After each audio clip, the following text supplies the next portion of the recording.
It's amazing to be a part of the Warriors 3. He is larger than life in every aspect. He is sort of very self-opinionated.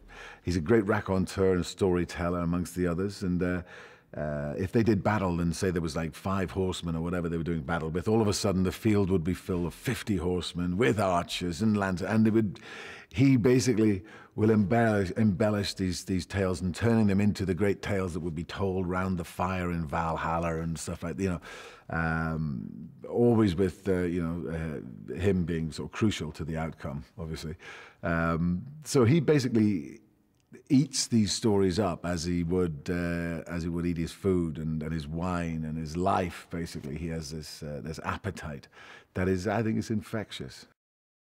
With Ken's experience doing Shakespeare, Ken has an incredible grasp and understanding of what it takes to maintain the life and the passage of lives of these of people who are operating on a larger scale than outside of normality, And in Shakespeare, obviously, you kings, queens, and generals, and the shiftings of power between countries and continents, and the stakes are incredibly high because it's not just the individuals involved; it's their realm and all the subjects of their people, and all this. So people who are taking on huge responsibilities and subjects.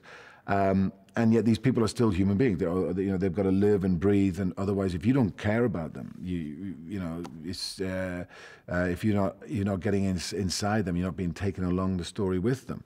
So he sort of driving or steering this huge ship, as it were, has been fantastic. Being able to grasp that whole imaginary spectrum that's going to be enhanced, as I say, later on, what have you, but also the validity and fleshing out of these characters in order to tell the story. So I think it's been wonderful, and he really brings such a enthusiasm and a plum to it. Chris is wonderful. Chris is really, he's one of the sweetest guys I've ever met, and I think what he's got is that he's got that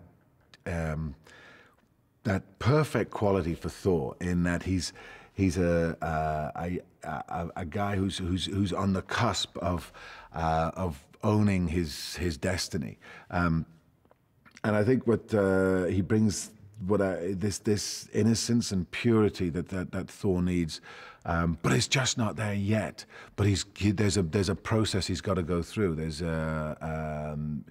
he's got all those pure qualities, all those things, but it's all fire and brimstone, and it's all like, out there and let's do it. And he's right, but there are other ways of doing it, a more necessarily mature way. So it's a kind of rites of passage for somebody who's still got right in that core that purity that the Thor story has.